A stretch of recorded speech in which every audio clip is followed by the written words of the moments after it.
E esse tópico da vanguarda, ele traz, como eu sou apaixonado por segurança da informação também, ele traz ali os dois lados da AI, né? A AI que vai atacar, que vai ser usada pelo hacker, e a AI que vai defender. E é surpreendente a forma como ele te ajuda. Mas eu percebi também que na mão de um cara que não tem experiência, É isso aí. você pode ter uma série de problemas. E ele estava falando exatamente isso. Lá, cara, a questão não é mais o conhecer, mas é você saber fazer a pergunta correta. Ele foi abrir uma conta. O caos, assim, o caos. O sistema bancário alemão é dos anos 70, assim, é horrível. Muito bem, meus amigos do PPT no Compila. Estamos aqui para mais um episódio. Reta final de ano, hein? Bom. Reta final e olhando para 2026 já, cara. É, cara, você trouxe suas runas? Seu tarô? Cara, eu não trouxe, mas trouxemos dois especialistas bons aqui para conversar. É, já é um bom começo. Porque hoje a gente vai falar sobre previsões para 2026. Top Trends by Gartner. Né? O que teremos aqui de novidades para 2026? Que virá para os próximos anos aí de possibilidade, né? E quem são os dois especialistas que a gente trouxe para conversar com a gente hoje? Bom, o Marcão, vou chamar de Marcão, que já veio aqui uma vez já, então já é da casa já, né? O Marcão da Ibione Investimentos já esteve aqui com a gente, vem falar um pouquinho sobre na perspectiva dele, o que ele enxerga de possibilidade, baseado, obviamente, nas visões do Gartner ali. E o Alex também, amigo já segunda vez aqui também, vai falar um pouquinho também sobre, de novo, o que o Gartner está falando para o próximo ano em particular, né? E o que eles estão vendo, o que ele já vê no dia a dia, o que faz sentido, o que não faz sentido. Isso aí. Marcos Brigante, da Ibiuna, tudo bem, cara? E aí? Tudo bem, Wellington? Tranquilo? Obrigado por voltar aqui, cara. Eu adorei a primeira vez e sempre que vocês chamarem eu vou vir. É um prazer para mim estar aqui, que espero que o papo seja legal. Pô, que legal, cara. Obrigado por ter vindo. Prazer conhecer o Alex. E Alex Galho, tudo bem, cara? Obrigado por ter vindo novamente. Prazer de novo estar aqui com vocês para a gente compartilhar conhecimento e trocar ideias sobre um tema tão relevante. As tendências do Gartner, uma empresa que faz tanta influência no mercado. Acho que vai ser um podcast que tive o prazer de conhecer o Marcão. Acho que a gente vai discutir, vai elevar o nível de conhecimento da sua audiência. Sem dúvida. Então, vamos lá que o episódio promete, né, Ron? A gente vai ter alguns insights aqui.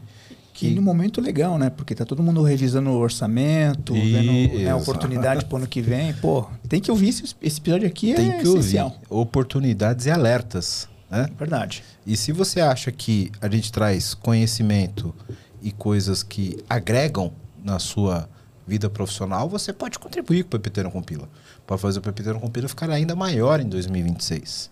Você tem algumas possibilidades, né, Ron, para fazer isso. A primeira é, se você pode contribuir financeiramente com o nosso trabalho aqui, você pode ser membro do PPT no Compila. Vai lá no YouTube, do lado do inscreva-se tem um botão de seja membro. Você vai lá contribuir com um dinheirinho aqui para a gente continuar fazendo esse trabalho gratuitamente para você, todas as quartas-feiras, uma vez por semana, trazendo episódio para você. Se você não pode contribuir dessa forma, você já ajuda demais deixando seu like, comentando o episódio, distribuindo esse episódio no Slack da firma, tem que usar mais Slack, né, cara? Loucura, sumiu o Slack. O Teams, distribui, faz o episódio chegar em mais gente. Comenta lá no LinkedIn, que isso já ajuda demais a gente a chegar em mais gente e fazer o YouTube e o Spotify entender que o conteúdo é relevante para você. Então, ajuda a gente que vamos fazer um ano de 2026 ainda melhor para todos nós. Com certeza. Né? É isso, vamos lá, que o episódio tem muita coisa interessante e eu tô louco para discutir com esses caras aqui sobre como será as tendências para 2026. Bora lá. Bora!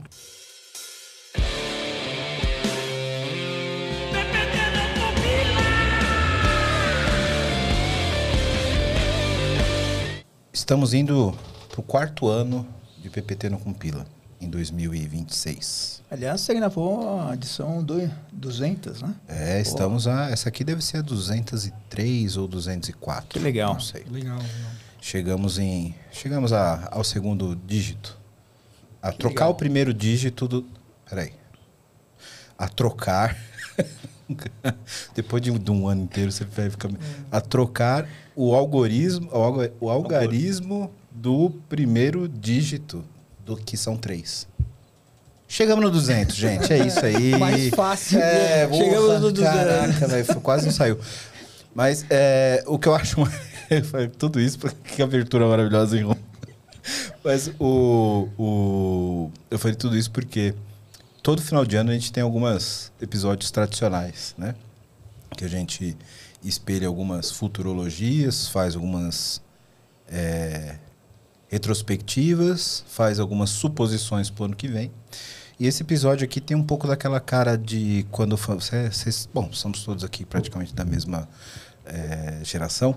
O Fantástico chamava uns médium para falar o que ia acontecer no ano que vem. Lembra? Mãe de Ná. Mãe de Ná. Quase os famosos que vão cair de avião. Isso, exatamente. Nós vamos fazer exatamente a mesma coisa aqui, só que para tecnologia com o Pai Gartner de Oxum aqui, ó. Pai Gartner. Vamos lá. Vamos ver o que vai acontecer. Hoje nós vamos discutir aqui quais são os tópicos de tecnologia que serão estratégicos para 2026. A parte mais curiosa de todo esse documento é que o Alex trouxe ele analógico. É isso aí. Você que está vendo pelo vídeo, você está vendo que existe um papel impresso na mesa do PPT Não Compila. Isso por si só já é um hype histórico. Eu diria que é vintage. Né? Na época da... Palavra bonita, vintage. Vintage. Na época da geração digital, a gente ainda mantém culturas de pessoas que precisam ler e estar ali anotando. Eu não sou desse time, viu, Alex? Vou te falar que quando eu preciso escrever alguma coisa à mão, às vezes dou umas travadas. Tipo, eu ainda sei fazer isso. Então, deixa eu só... Não sei se eu sei escrever isso direito. Deixa eu contar uma coisa para vocês. Eu aprendi com um grande mestre que existem 2 coisas que te levam a sair da vala comum. A primeira coisa é ler bons livros. A segunda coisa é andar com gente inteligente. E eu peguei o hábito de ler. E eu não tenho facilidade de ler na tela. Eu prefiro livro impresso. Por quê? Porque eu faço as minhas anotações. Mas nem um Kindlezinho, Alex? Não consigo. Eu acho que é uma questão cultural. Eu não sou da geração digital, eu sou da geração analógica. Né? Eu tenho em casa mais de 350 livros. Todos eles com anotações. Porque eu criei o hábito, desde que o meu mestre me ensinou isso, eu começo o ano com uma lista de livros para ler um livro por mês. Eu terminei um livro semana passada, que eu recomendei lá no LinkedIn, que chama-se Extrema Responsabilidade. Cara, é de um conhecimento, é delirante para quem gosta de gestão, para quem trabalha na área de tecnologia, é fantástico. E esse livro é baseado nos Navy SEALs, e eles trazem histórias reais. E aí, qual é o grande conhecimento que você adquire ali? Como é a vida do Navy SEAL, como é dentro da empresa. Cara, é sensacional o livro, recomendo. E aí a história do imprimir. Do impresso. Do impresso. Anotando aqui quietinho no meu canto, ler mais. Você sabe que eu também gosto também de reunião tal, de ter um meu livrinho lá, um caderno que eu fico anotando tal. Apesar de, você tem agora os agentes, as ferramentas que fazem toda a sua... No mundo pré-agente, eu ainda usava o bloco de notas. Já ia ali no bloco de a minha agenda é manual. E veja só, existe algumas cognições do nosso cérebro que estão ligadas a você escrever. Pô, então minhas trilhas já gastou. Cara, você sabe que Não, é verdade. Tem neurocientistas que dizem para você não parar de escrever. Tem até se eu não estou enganado, cara, a Suécia está voltando atrás. Isso, exatamente. Tá fazendo com que as crianças... Eles digitalizaram toda a educação, agora estão voltando para trás. Livro, e papel e lápis. Cara, por causa disso. Vou te dar um exemplo disso, que é na nossa infância. Existe uma série de... Eu tenho 3 filhos, então eu sou meio que descolado nesse tema, porque você vai aprendendo com cada filho. Né? Amarrar o cadarço do tênis quando criança gera muitas facilidades de aprendizado quando maior. Por quê? Porque é uma uma conexão cognitiva que você tem de amarrar o cardápio que te gera algumas coisas. Escrever também. Então, quando você olha, por exemplo, vamos entrar no tema nós já estamos... Mas você olha hoje as redes sociais, a parte de AI, tudo é programação neurolinguística. Sim. O cara vai gerar dopamina no seu cérebro para que você fique horas e horas fazendo aquela coisa. Então, eu fiquei preocupado porque eu não escrevo mais, mas eu ainda amarro meu cadastro. Então, então você está no caminho certo. Então, tá.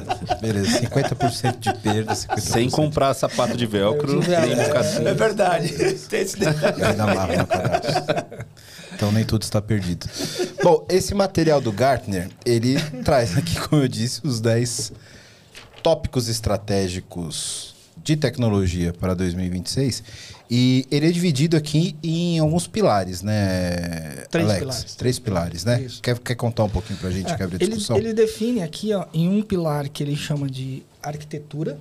Então, você vai ter arquitetos de AI. Ele chama num pilar daquele AI que vai ser o AI de síntese. A gente até já falou um pouquinho sobre o AI que a gente desenvolveu. Na realidade, nós usamos uma inteligência para isso. Nós não temos inteligência para isso. A gente usou uma startup. Ela varre o mercado financeiro. Então, ela vai na Nasdaq, vai na Bloomberg, vai em vários sites financial, pega lá todas as notícias, isso que é o síntese, e traz para os nossos executivos olharem e dizer assim, olha só como que tá as notícias, que esse é o cara síntese. E o cara da vanguarda ali é o cara que vai estar sempre olhando para as tecnologias à frente, né? Então, quando você olha para isso, por exemplo, ele está falando aqui de robôs que hoje já existem, né? Assistentes. A gente está falando de uma coisa que já existe há muitos anos, que é a nossa querida Siri. Sim, Siri, Alexa. A Alexa, isso... Até a afinada Cortana. Quem lembra? Exato. Cortana, comecei... E aí você vai ver que aquele papo que nós estávamos tendo no início, que o AI ele vai ser um grande assistente. Você pega o Waze, o Waze é um grande assistente. O Alex, a gente está concluindo, então, que o Gartner ele já colocou que os 10 tópicos são relacionados a IA. Exatamente. Exatamente. AI first. AI first. Se a empresa, AI first. E esse tópico da vanguarda, ele traz, como eu sou apaixonado por segurança da informação também, ele traz ali os 2 lados da AI, né? A AI que vai atacar, que vai ser usada pelo hacker, e a AI que vai defender. Eu tive uma experiência, até dividindo com a audiência de vocês, eu tive uma experiência, dividindo com o Marcos aqui, eu tive uma experiência com o pessoal de uma empresa de Israel antes da guerra. Chama-se Rafael. E eles foram fazer uma demonstração pra gente de como se envenena inteligência artificial. Ah, eu vi isso também, cara. Cara, espetacular. Eu vi um vídeo sobre como... Mas o vídeo que eu vi era relacionado a... O cara pegou a mesma técnica de... Treinamento? Não, de SEO que a gente tinha no passado, para você subir a posição na... Otimização de search engine. Isso, para você ter um resultado de busca orgânica mais próximo. Algumas técnicas que você fazia de interação com os LLMs para que aquele site ou aquela empresa fosse mais referenciada nos resultados da inteligência artificial, como se fazia nos resultados de busca. Os americanos, eles falam assim, né? Cheat in, cheat out. Simples. Simples. Não vamos fugir do básico, que é a nossa programação 0 e 1. Ok? Como é que você desenvolve um LLM? São 3 coisas. 3 coisas caras. Você precisa ter lógica, então você precisa ter ali uma definição do que você vai fazer. Você precisa ter uma montanha de dados. Que aí eles usam a internet sem avisar a gente. Montanha, usam a internet. E você tem que ter um poder de processamento incrível. Porque senão você não treina. Existem 3 tipos de treino. Existe o que você faz o que eles chamam de o primeiro instância, você manda os dados para que ele aprenda. O segundo, você repete o aprendizado para você gerar o que é chamado de algoritmo, que vai te dar o quê? Uma aproximação ou vai te dar uma resposta baseada em cima do treino que ele fez. No caso das LLMs e da inteligência artificial generativa, como a gente conhece, tudo baseado no algoritmo matemático ali, de redes neurais. Redes neurais. E quando você fala assim matemático, coloca sempre uma coisa na cabeça, é estatístico.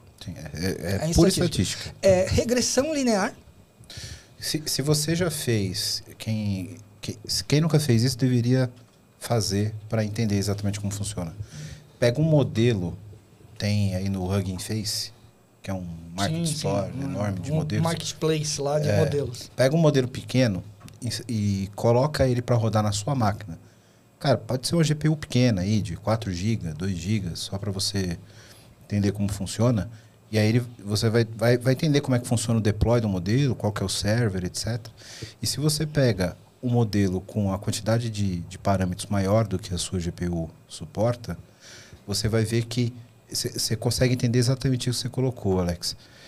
Aquele texto que pra gente ele é semanticamente muito bem conectado, parece que ele foi pensado por uma pessoa, na verdade o modelo gera caractere por caractere, por inferência estatística de qual seria o próximo dígito. Aproximação. E que é muito louco. Eu tenho uma pergunta que eu faço quando o pessoal está discutindo, e aí em alguns eventos que eu participei, é assim: todo herói usa capa. Eu já tô mais no meme do nem todo herói usa capa. Não, perfeito. Mas pensa o seguinte. Eu até buguei para responder. Por exemplo, no nosso contexto usa capa. No contexto dos vikings usava machado. No contexto dos japoneses usa espada. O que acontece? Acontece o contexto ao qual que você treina o seu AI. Então, se você está treinando o seu AI num contexto que não é o seu, ele vai te alucinar. Então, quando você assim, usa capa, usa escudo, usa bota. E aí, dentro desse viés que a gente tem de estatística, para você envenenar, é só você fazer ele acreditar que a probabilidade de um determinado resultado ser maior trazendo aquela informação para ele. O índice de assertividade. Isso. Você vai o que as pessoas não percebem é que o seu input também é massa de treinamento. Sim. Então, o que você faz? Você usa o seu input para influenciar resultados futuros, né? E aí que entra o poisoning, né? O LLM poisoning. Mas voltando aqui para o modelo do Gartner. Então, a gente tem 3 grandes tendências, né? Que é a vanguarda relacionada à segurança, a arquitetura, que é relacionada aos building blocks do negócio, fundação, e o sintético, que é um poder de síntese e, como é que eu posso dizer, de agrupamento de dados. Agrupamento de dados. Como fazer isso de forma otimizada. Então, sistemas multiagente, né? Ele tem eles até roubaram do Fowler lá, do Domain Specific Language de antigamente. Agora é o modelo de linguagem específico de domínio. Então, você tem um modelo que vai falar só sobre direito, só sobre... Então, eles colocam que um percentual grande de modelos, daqui 3, 4 anos, vai ser modelos treinados especificamente para uma tarefa. Não só com prompt, né? Você tem um agente especializado, que é o primeiro nível, digamos assim, né? Que eu acho que na minha cabeça seria isso. E você tem depois um modelo específico, que é o que ele chama de Domain Specific Language Model. Eu não li o documento ainda, eu deixei para ser surpreendido durante o episódio. Mentira, eu não li mesmo. Mas eu já vi em alguns lugares que uma próxima grande tendência é o SLM tornar mais proeminente ao LLM, né? São modelos menores com propósito específico. Exatamente. O que o Marcos comentou é exatamente isso. Quanto maior o modelo, maior a necessidade de poder de processamento, maior a necessidade de dados. Então, a gente pode traduzir da seguinte forma. Eu vou criar um SML para o jurídico. Vou criar um para a tesouraria. Vou criar um para as especializações dentro do meu business. E depois eu junto todos eles para poder consultar, que seria o multi-agente. O que eu vejo aí? Eu vejo uma dificuldade, porque quando você olha para o negócio ele para. Existe uma mágica para mim na vida que é tempos e movimentos. Os negócios têm tempos e movimentos diferentes e isso chama-se update na base. Modelo de negócio. Às vezes, então, como que você vai manter esse cara atualizado? Né? Então, você tem que fazer uma pergunta. Lá no jurídico eu vou atualizar com todos os processos novos que estão entrando, mas mudou uma lei. O algoritmo precisa analisar esse tipo de situação. Sim. Então, o que eu vejo assim, pode, tem resultado, acredito que sim, mas você tem que fazer prova de conceito no seu business. Mas você não acha que é mais difícil fazer essa atualização quando você tem um modelo muito grande do que um modelo pequeno? Os dois são. O objetivo deles aqui é exatamente você trazer essa camada pequena para o seu negócio. E não você usar um modelo gigante do Facebook, um modelo gigante do Grok, mas você talvez pegar esses caras e treinar eles no seu ambiente. Sim, é uma possibilidade, mas eu vi que quando eu vi essa tendência dos Small Language Models, também era como serviço, que iam surgir pequenas startups, empresas menores, que iriam te oferecer, por exemplo, um modelo como a OpenAI tenta te manter, te dar um modelo que pretende, né, ainda um pouco longe disso, ser uma AGI, né, uma inteligência artificial geral, né, mas que com um escopo reduzido para aquele contexto. Né? Então, você teria uma OpenAI que te oferece uma de jurídico. Aqui ele fala 30% vai rodar on-premises ou embarcado no sistema do cliente. Do cliente, do fornecedor. Cara, 30%. Eu acho muito. Alto, né? É alto. Cara, de novo... a gente não tem skill pra galera usar a API do ChatGPT, cara, ainda. Então, mas talvez olhando para tendências, você precisa... Nós estávamos conversando sobre isso, você precisa criar conhecimento interno. Quero falar com você agora que ainda não conhece a Clever. Clever é uma empresa que já tem mais de 3 milhões de usuários em 30 países com 30 idiomas diferentes, que tem trazido soluções em blockchain, criptomoedas e ativos digitais. O objetivo da Clever é te dar liberdade financeira para operar nesse mercado de cripto. Então, se você acredita nisso, se você acredita nessa liberdade, você já pensa como a Clever, vai conhecer os caras, é clever.io. Estão contratando também pessoal para trabalhar com cripto, com blockchain. Então, se você tem interesse, se você tem conhecimento nessa área, procura a Clever. Se você gosta de criptomoedas, se você opera no mercado, você precisa conhecer a Clever, precisa conhecer as soluções da Clever. Então, o endereço está aqui embaixo no vídeo. Para quem não está no YouTube, é clever.io. Vai lá, vai conhecer, que realmente é um mercado sensacional.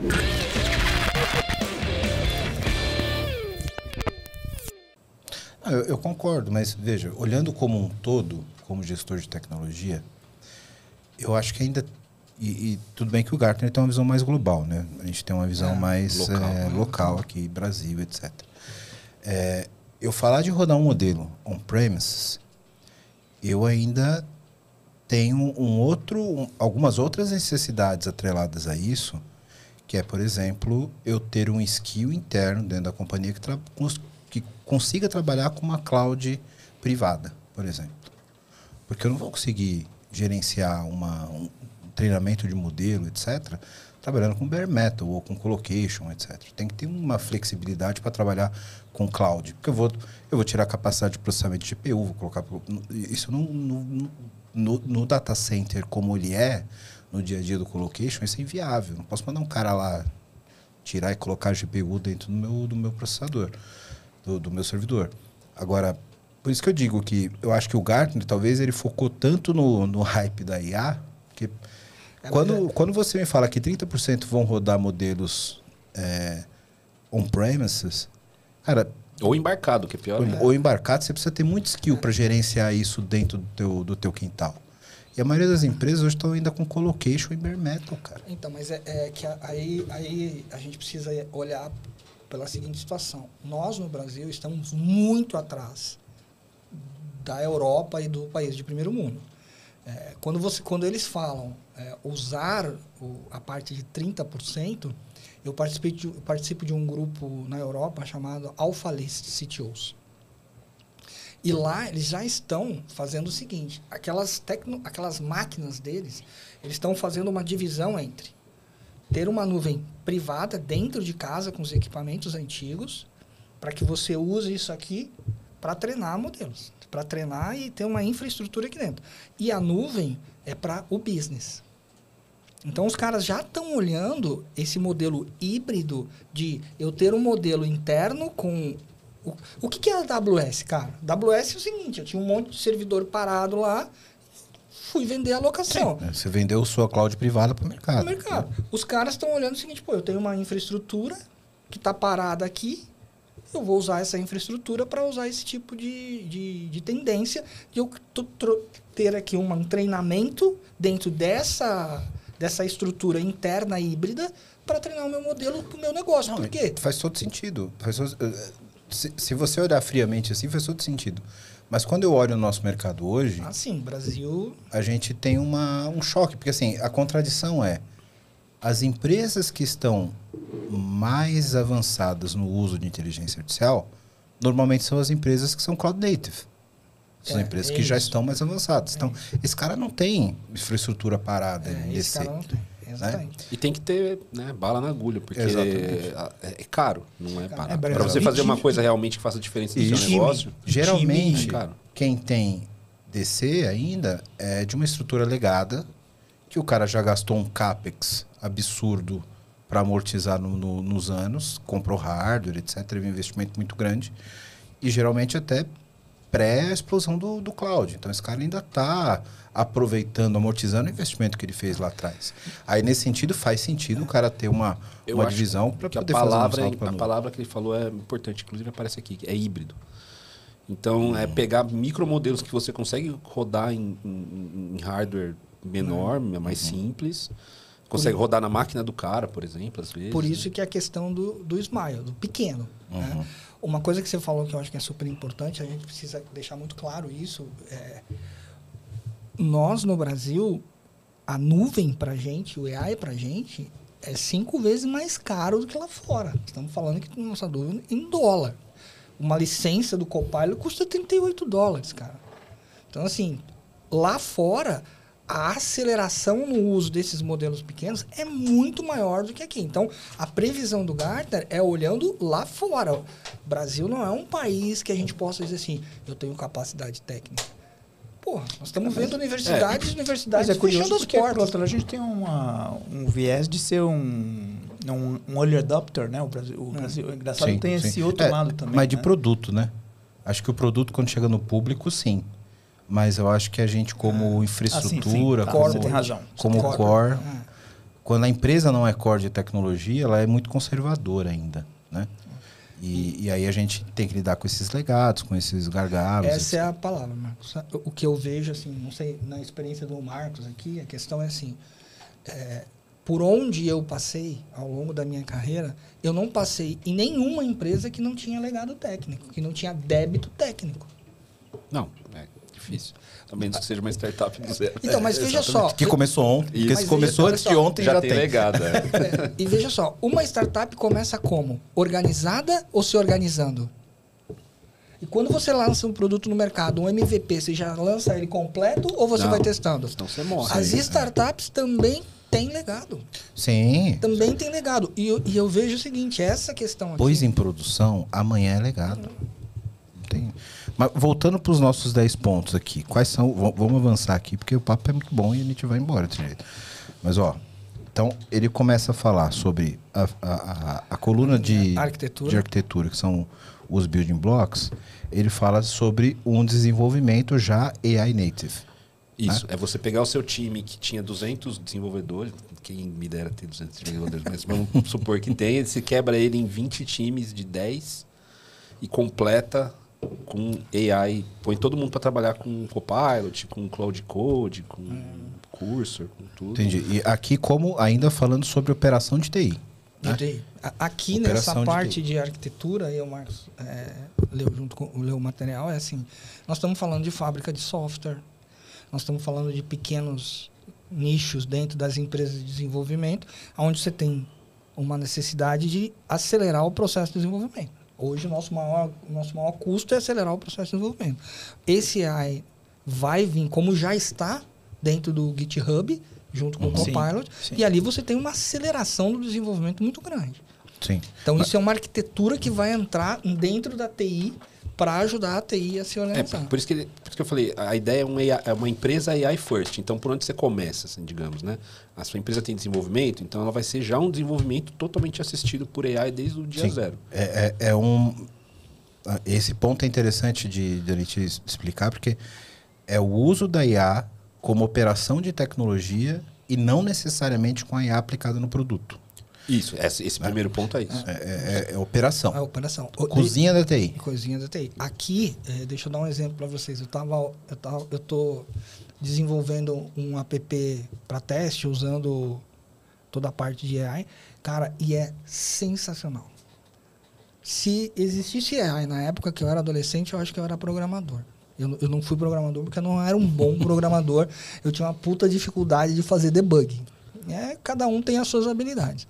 Hoje, cara, você vai lá, pega o erro, pede pra ele, você tá dando esse erro na sintaxe.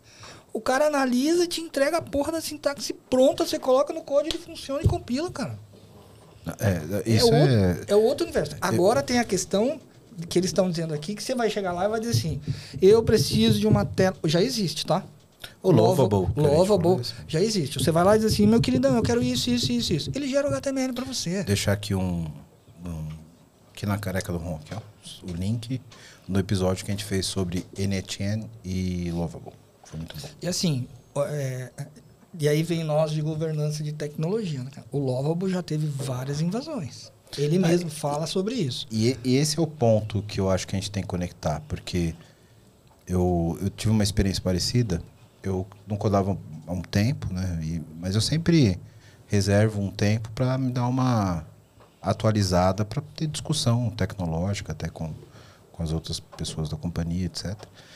E aí eu fui codar. Fui fazer, vou fazer um agente. Aí olhei os frameworks e tal, comecei a testar uns frameworks. E para testar o framework, eu falei, vou usar também um Code Assist aqui para me ajudar com o código e tal.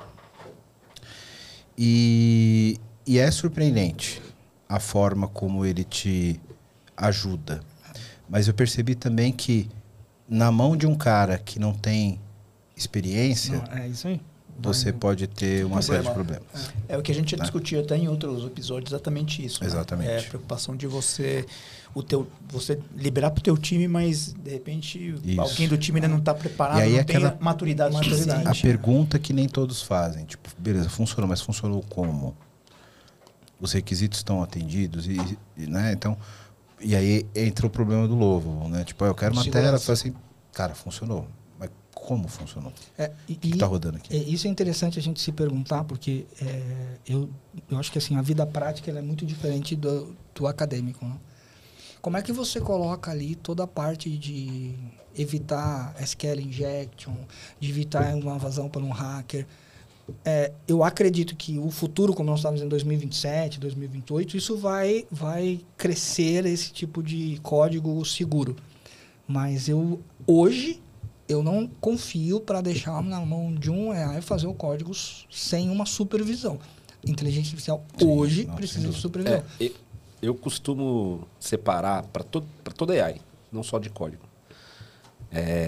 Qualquer uso de AI, se você na sua vida privada, qualquer coisa que você está fazendo lá.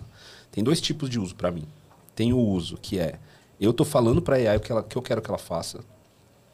E o outro uso eu pergunto para a AI o que eu tenho que fazer. Para mim tem esses dois paradigmas. Então, para mim o que dá certo quando eu vou fazer, eu trabalho com o Copilot, com o Cloud Code, o dia inteiro, né? Toda vez que eu peço para ela dizer o que eu tenho que fazer, eu tenho dificuldade. Aí, por quê? Porque ela está falando, eu não tenho conhecimento direito, é alguma coisa que eu não sei, por exemplo. E isso vale para qualquer coisa. Se você chegar e falar para ela assim, se você é um leigo, tem uma pessoa passando mal, você fala, ele está sentindo isso. O que eu faço? Ela pode falar qualquer besteira, você vai fazer o que ela está mandando.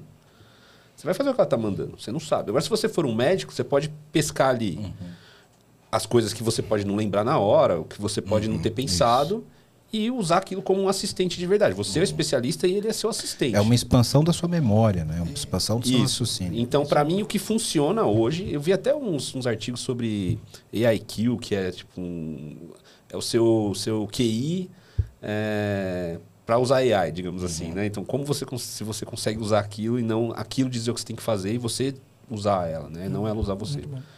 Então, no código, para mim, é exatamente isso. Então, por enquanto, né, temos que a gente falar o que ela tem que fazer. indo na linha do que você colocou, eu tive num evento no Silicon Valley Center. E eu não sei se vocês sabem o significado da palavra prompt. Desde o do MS-DOS, né? O prompt lá... Todo mundo acha que é novidade agora com a IA, mas verdade, já se usava prompt no MS-DOS 6.22. A palavra prompt, ela tem um significado. Ela significa persona, qual a regra, qual o objetivo, qual o modelo que você vai usar, qual a perspectiva e qual a transformação. Por que tem esse significado? Porque lembra do Matrix, que ficava a telinha piscando lá e tal? O que tem ali por trás? Tem assim, você vai estar falando com quem? Com uma máquina. Uma máquina, ela precisa de lógica, ela precisa de uma instrução. Então, quanto mais você instruir a máquina na lógica de pensamento dela, você vai ter uma resposta mais assertiva. Então, hoje, não é mais a resposta importante, é a qualidade da pergunta. E nós temos muita dificuldade de fazer as perguntas corretas. Cara, né? aliás, eu li, cara, essa semana um artigo do... puta merda, me fugiu agora o nome da Singular University. E ele estava falando exatamente isso. Lá, cara, a questão não é mais o conhecer, mas é você saber fazer a pergunta correta. Exatamente. Essa vai ser e aí, indo na linha do que o Marcos falou, e a gente estava falando aqui no início sobre modelo, como esse modelo foi treinado? Por quem esse modelo foi treinado? Com que dado esse modelo foi treinado? Com que objetivo? Quais são os pesos, né, que eles colocam? Nesse mesmo evento, o cara falou que era um cientista, ele falou o seguinte, AI é uma caixa preta. Se não foi você que treinou, não foi o seu dado, você pode estar usando um AI envenenado, um AI malicioso. Que essa é a grande crítica, né, do OpenAI, de alguns, que é isso, cara, é uma caixa preta. Você não sabe como é que os pesos, exatamente os dados, enfim. Aquilo que ela te dá como resposta, você não consegue ter um tracking ali de quais foram a trilha, né, que ela seguiu para chegar naquela informação, né? Mas seguindo aqui, para a gente conseguir cobrir os 10, a gente tem o segundo modelo aqui ainda dentro dos building blocks de arquitetura, que é o AI Supercomputing Platforms. Vocês que leram o artigo, o que isso significa exatamente? Eles separam, na verdade, está começando uma separação entre computação comum e High Performance Computing, que é o HPC. Né? Então, eles falam que um bom percentual das empresas, dentro dessas empresas, um percentual dessa não só hardware, né? Mas assim, nesse caso é mais hardware, né? Do que você tem, tanto poder de computação, cloud ou on-premises, uma boa parte vai ser de HPC, que hoje não é. Então, hoje você tem lá os seus servidores hiperconvergentes, eles são peanuts perto do que esses caras, do que essas coisas fazem. Rebatizamos o mainframe. Exatamente. Cara, um ponto que eu acho interessante... Caralho, a gente achou que ia ficar livre então, dele. Cara, ele voltou com a IA. Um ponto desse tema, para mim, é assim... Vou lembrar um pouquinho quando entrou a hype do... Vamos minerar Bitcoin. Sim. Lembra dessa história? Vamos minerar Bitcoin. Quem conseguia minerar Bitcoin? Quem tinha uma farm. Sim. O cara metia trocentos computadores lá e fazia. Esse cara aqui, para mim, ele está dizendo o seguinte, olha, vão ter uma divisão em quem vai ser gerador de supercomputadores, de superprocessamentos e que vão gerar, aí sim, outros modelos especialistas. Que eu acho que é uma linha muito tênue para você pegar aí. Azure, Amazon, esses caras vão ter. Mas vai ser caro. Você pegar hoje uma placa de vídeo... Vamos falar da NVIDIA, cara. Não, você pega de uso corporativas, V100, etc. São um absurdo, né? Absurdo. Então, nesse mundo, aí a gente vai pensar talvez no futuro, uma democratização da computação quântica. Nessa linha. Assim, como a gente falou do Brasil minutos atrás, eu dei uma pesquisada, porque agora teve aquele decreto de incentivo aos data centers e tal, né? E 10% do processamento é reservado para o mercado local. Eu acho pouco, mas enfim. E aí eu estava Na verdade, eu não estava pesquisando. Eu pedi para o ChatGPT pesquisar para mim. Você pesquisou, só que você pesquisou no ChatGPT. Um assistente. Obviamente, pesquisando na estagiário. internet. Para saber, porque eu fiquei curioso, por causa das placas, né? Se ia trazer as placas para cá. Porque tem tanta demanda no mundo inteiro que o Brasil... Quem que vai dar a placa pro Brasil, né? Tipo... Estados Unidos e China estão brigando pela NVIDIA no tapa, velho. Isso. E não tem uma resposta se aqui vai ter localmente esses poderes de computação de HPC disponíveis, porque 10% vai ser reservado para o mercado brasileiro. Vamos pensar... Estão surgindo alternativas, né? Por exemplo, eu vi que a Meta desistiu da NVIDIA essa semana e está comprando o TPU Google, né? Do GCP. O GCP, eu não sabia, por causa dessa notícia eu fui pesquisar. O Google ele fabrica hardware, ele não fabrica GPU, ele fabrica TPU, que é uma especialização da GPU para inteligência artificial, né? E não, porque a gente, se parar para pensar, era um negócio meio esquisito até hoje, né? A gente usava hardware que era para fim gráfico, para processamento não gráfico, por causa do multicores, etc., por causa da arquitetura.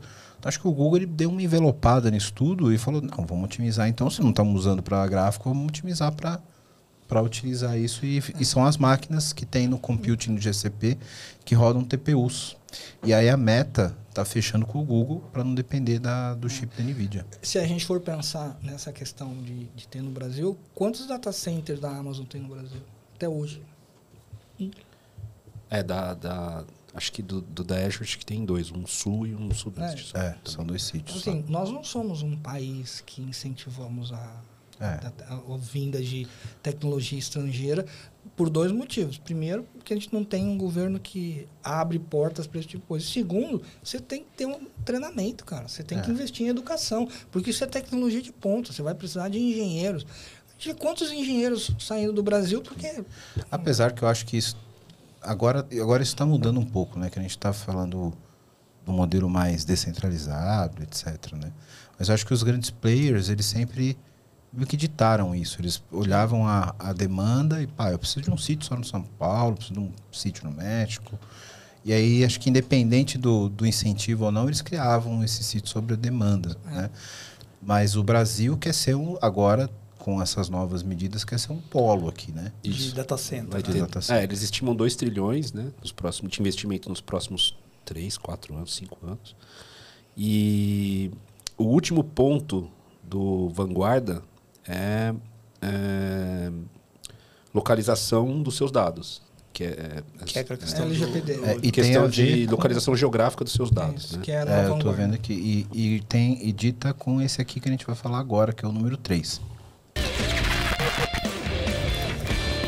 Você que está aí escutando esse episódio bacana e quer levar toda essa tecnologia, essas novidades para sua empresa e não sabe como, chama o time da VMverse. A gente pode ajudar vocês com desenvolvimento de software, com arquitetura de soluções, a entender os problemas que vocês estão vivendo e sair do outro lado com uma solução bem bacana.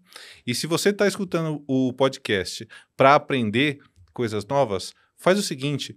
Manda um e-mail para a gente no peoplecare@vmverse.io e você pode fazer parte também do nosso grupo de talentos. Valeu! Agora o time do Relações Públicas vai gostar mais de mim. Essa daqui eu não li, mas eu consigo inferir o que seja. Porque acho que ela fala por si só, né? Que é computação confidencial. Se a gente está falando aqui de ter plataformas de desenvolvimento com IA, de supercomputadores dentro das próprias empresas para fazer esse tipo de processamento, eu consigo concluir, portanto, que eu preciso ter dentro desse meu ecossistema, que, segundo o Gartner, estará sobre o poder das próprias empresas, em 30% dos casos, eu vou ter que ter capacidade de gerar processamento em IA com dados que são confidenciais. É isso? É nessa linha. Isso. E não só... hoje a gente já tem, pelo menos nas clouds mais padrão, né? Você tem lá criptografia local no dado parado, né? Criptografia no tráfego, HTTPS, X. Aí ele fala de... confidencialidade ou criptografia no próprio processamento da informação, para que nem o provedor de cloud consiga ler os seus que dados. o que você está processando. Então, sim, é o que você falou e um pouco mais. Né? Sim, além de estar no meu próprio, na minha própria infraestrutura, também dentro dos modelos de clouds. Algumas clouds já têm isso. Né? Já tem. Algumas clouds A já Amazon já tem isso. Né? Você vai lá e habilita esse tipo de criptografia no dado parado. Né? A Oracle tem isso também. Sim. Eu lembro que eu fiz um episódio com o Baiano, que é o CEO da Clever. Ele contou que é bem interessante que tem isso, que se você tirar um snapshot da memória, você não consegue ter acesso a nenhum dado. É meio isso. É uma diferencial competitivo para a proteção do seu negócio. Acho que essa eu fui num evento da HP e faz 2 dias e teve uma moça que fez uma apresentação interessante e tal, e ela falou o que está dentro, se você for fazer um sistema multiagente especializado para modelar sua empresa, você está dando o seu processo. seu negócio. Sim. Né? Você está colocando o seu negócio lá. Se a empresa que está lendo aquilo quiser pegar o seu negócio, ela já tem tudo pronto. Sim, Né? sim. Então, por isso que acho que está vindo essa questão de soberania, trazer para o país, trazer para dentro da empresa, se possível, e o máximo de confidencialidade. Porque é meio subjetiva essa parada como ela é hoje, né? Vamos supor, pegar um caso real de que muitas empresas estão passando hoje. A gente tem gente que está governando ali o seu uso de inteligência artificial nesses players, ChatGPT, Copilot, etc., para que não se use o modelo aberto, e sim o modelo enterprise, certo? Que é um outro licenciamento, etc., onde você, teoricamente, e quando eu digo teoricamente é porque não há como você ter uma certeza verificável tecnicamente sobre isso. A gente está falando de modelo contratual, jurídico. Sim. De que aquela empresa... Então, se eu estou usando o ChatGPT Enterprise, ou se eu estou usando o Copilot dentro do meu tenant da Azure, do meu 365, dentro do Enterprise eu tenho uma cláusula que diz que os dados que estão sendo utilizados ali não são usados para treinamento. Mas isso é uma garantia jurídica. Eu não tenho como fazer essa verificação tecnicamente com os recursos que eu tenho. Sendo que quando eu estou no modelo aberto, eu não tenho essa garantia jurídica. Quando a gente fala da computação confidencial e da repatriação desses workloads com a plataforma de supercomputação, é para que eu consiga ter uma validação física e técnica disso. Eu tenho um meu modelo rodando, e aí eu tenho informações críticas do meu negócio, e eu tenho certeza de que ele está, ou se ele está rodando, por exemplo, dentro de um provedor cloud, e eu estou rodando dentro de uma máquina com TPU, GPU, etc., mesmo como serviço, eu tenho a gerência daquele modelo, tenho autonomia sobre o modelo e tenho certeza que o cloud não tem acesso, porque eu estou rodando em computação confidencial. Se você for olhar para isso, isso está indo numa linha de segurança. Ah, sim. Sem dúvida. Manter o seu negócio seguro. Esse é o pilar. A questão toda, eu penso aqui, isso vai trazer um custo considerável, Sem né? dúvida. Porque tem muita empresa hoje que está rodando o seu dado fora do Brasil, né? O custo da AWS na Virgínia, em Ohio, é muito mais barato do que você rodar dentro do Brasil, cara. Sem dúvida. Então você tem que olhar para isso. Isso é uma visão de futuro, que eles estão dando uma visão de futuro e te dizendo, ó, presta atenção nisso. E aí tem um outro ponto que eu também fico pensando, a gente estava falando um pouquinho antes de começar a gravação, que é, cara, você também não fazer um treinamento com o time dessa questão aqui, né? E o pessoal, ainda hoje a gente vê histórias do cara tá usando o ChatGPT, a versão grátis, bota lá uma planilha com dado super sensível e... Tem um perfil acho que é no Instagram. Acho que é no Instagram e no Threads, que é AI Leaks. Tem um cara que ele é mestre em prompt e ele pega detalhes de contrato de algumas empresas, que ele faz a pergunta certa, ele vai mega específico e o modelo devolve, por exemplo, o contrato que o seu jurídico pediu para resumir no ChatGPT aberto. Esse cara já entrou na massa de treinamento e ele consegue pegar esse dado lá. Então, é o mesmo conceito do poisoning, né? Só que com leak. O cara estava vazando um dado que agora é de conhecimento do modelo. E é por isso que eu acho que às vezes eu adoro o Gartner, mas às vezes o Gartner ele tá anos na frente. Talvez por a gente estar dentro de um mercado com uma realidade diferente, né? Sim. A gente está falando de computação confidencial para rodar modelo privado e a gente hoje, a nossa realidade no mercado é que a gente ainda sofre para fazer a governança do uso da inteligência artificial. Básica. A gente sofre para ter uma governança básica. Não estou falando nem de inteligência artificial, estamos falando de governança de dado, de tecnologia básica. Ainda tem um desafio ainda. Né? Quando a gente fala sobre dado, aqui a gente está entrando mais nas tendências do Gartner, o pilar lá de vanguarda vai falar um pouco sobre segurança. A gente está falando hoje que nós temos aí 90% das empresas ainda se adaptando a um modelo de segurança da informação, que não tem um framework padrão. Nós estamos falando aí de um ISO 27000. Né? Então, imagina se a gente tem dificuldade para se adequar à segurança da informação, imagina que a gente vai ter dificuldade para se adequar a uma computação, um supercomputador e uma computação confidencial. Então, putz, isso é outro mundo que a gente vai ter que aprender. O que a LGPD vai falar sobre isso? Sim. Isso é uma coisa que eu quero explorar em um episódio com vocês, já estão convidados para a gente explorar isso. Por que em algumas coisas tão simples em tecnologia, como, por exemplo, governança, tratamento de dados, estratégia de tecnologia, a gente sofre tanto em relação ao mundo lá fora, né? Sendo que nós temos capacitação técnica, temos bons técnicos aqui, que muitas vezes a gente exporta para a galera trabalhar lá fora, a gente tem energia, a gente tem... Vou fazer um contraponto. E só para você ter um... Eu acho que eu sei o que você vai falar, ia ser a cereja do bolo. A gente tem a tecnologia bancária mais avançada do mundo. E isso só quer dizer que a gente tem capacidade para fazer. Sim. Quando o negócio exige, né? E quando a gente está em outros mundos que talvez não tenha a exigência que o mundo bancário precisa, a gente sofre coisas básicas. Pode falar. Eu ia falar que exatamente isso, porque assim, o meu irmão mora na Alemanha e ele foi abrir uma conta.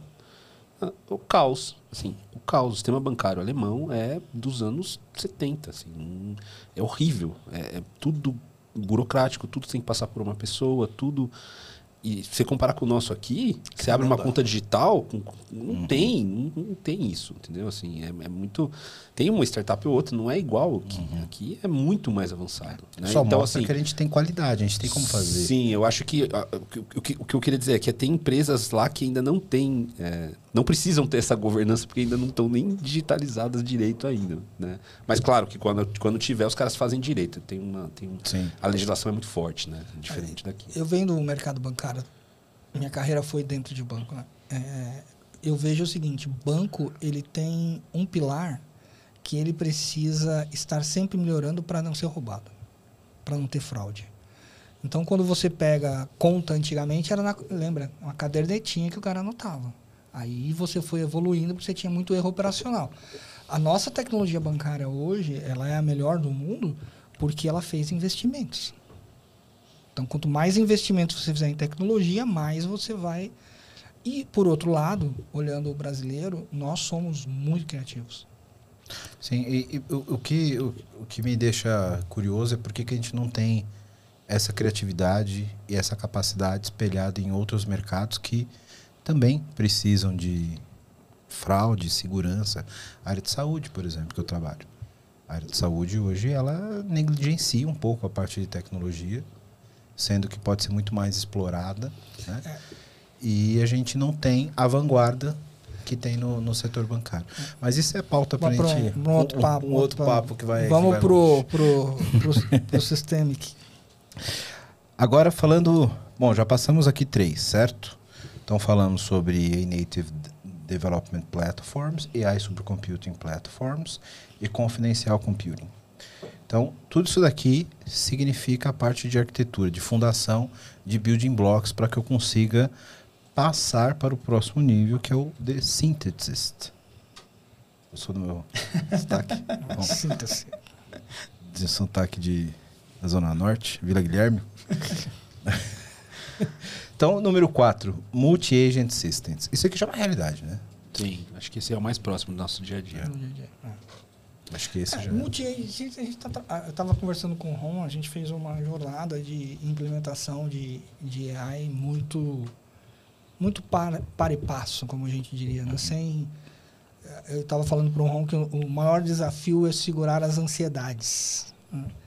E agora a gente fez aí uma evolução e o objetivo agora para o ano que vem é aprimorar a capacidade de criar agentes, para que a gente possa ter agentes criados individualmente e depois você criar um multi-agente.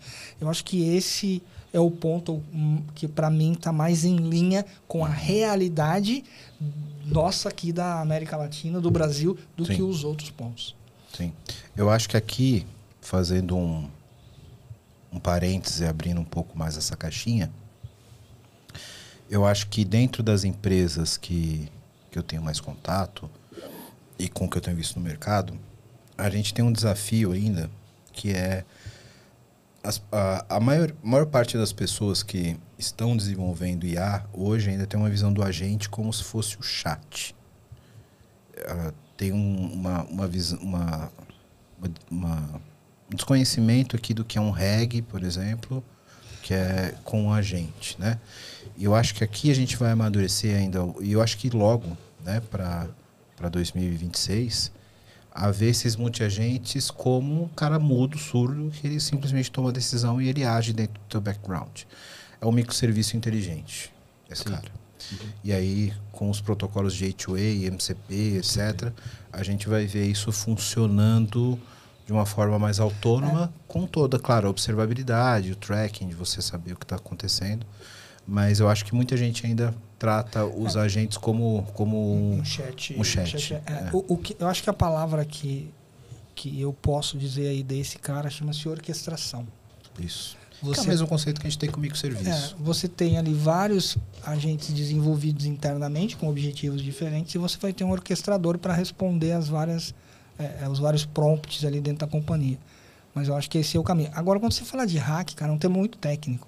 Poucas pessoas entendem o que é o hack. É um termo técnico. Sim. Então, nós que vamos dar e aí eu chamo de dar o tom e o ritmo, a gente vai ter que ensinar isso também. E aí entra o arquiteto chato que fala, quero fazer um agente. Não, você quer fazer um hack.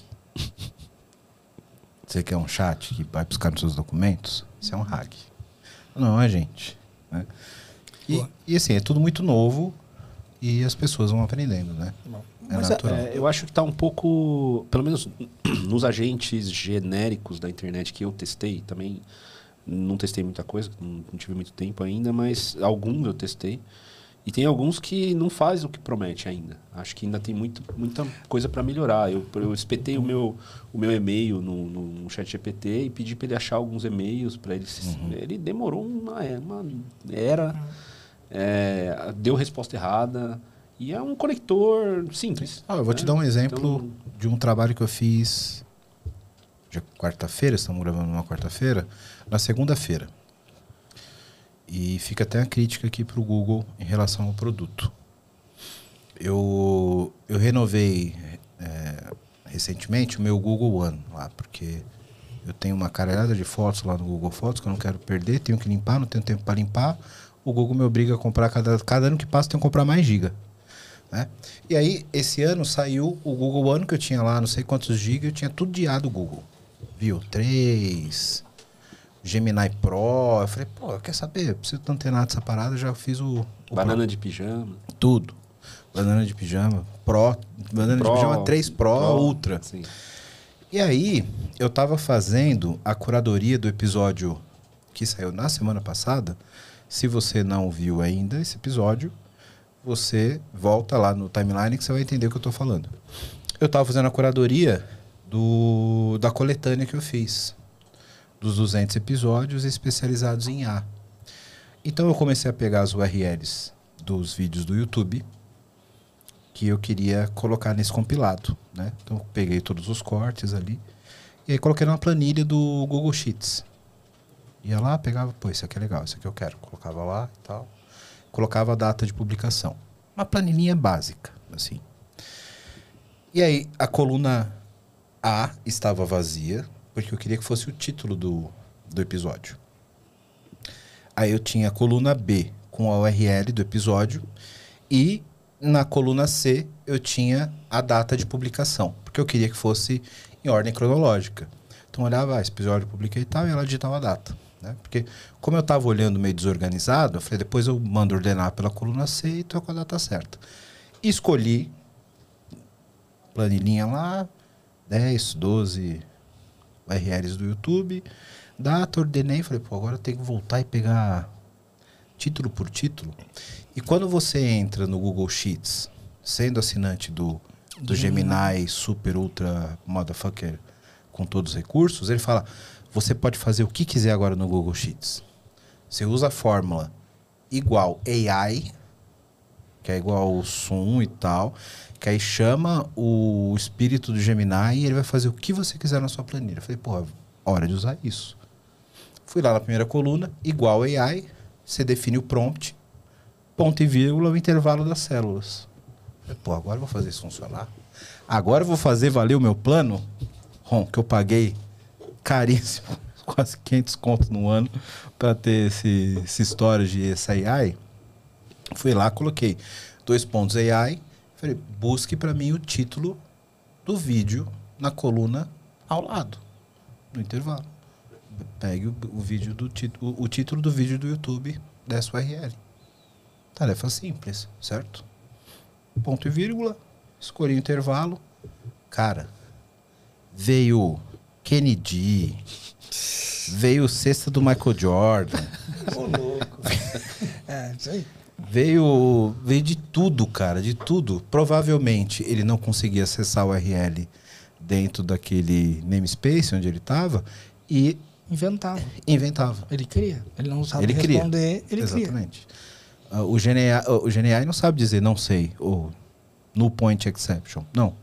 Ele vai te dar uma resposta. Esse é um problema, né? É um É problema. um problema gigante. Quando o cara não sabe a resposta, ele vai lá e cria. E aí ele Agora, cria todo esse problema de alucinação aí que tem. Imagina se eu não tivesse acesso ao YouTube, só ao URL, eu ia acreditar que aquilo era verdade. Né?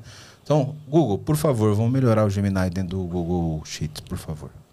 Foi frustrante a minha experiência. Agora, esse tema eu entendo também que esse vai ser o grande tema de 2026, mas eu ainda tenho minhas dúvidas na questão da execução, porque ainda, de novo, ainda tem muita empresa ainda no beabá básico ainda, não consegue fazer coisas básicas, porque, de novo, que a gente começou em diversos episódios aqui, cara, tem que usar porque tem que usar, não com propósito, não com um objetivo claro, enfim.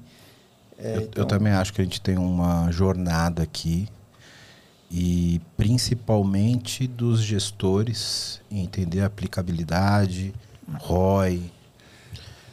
Por exemplo, esse relatório você pode entender ele de 2 jeitos. Ele pode ser um captador de tendências e está te dando uma visão do que a tendência do mundo está acontecendo, ou ele pode ser o contrário.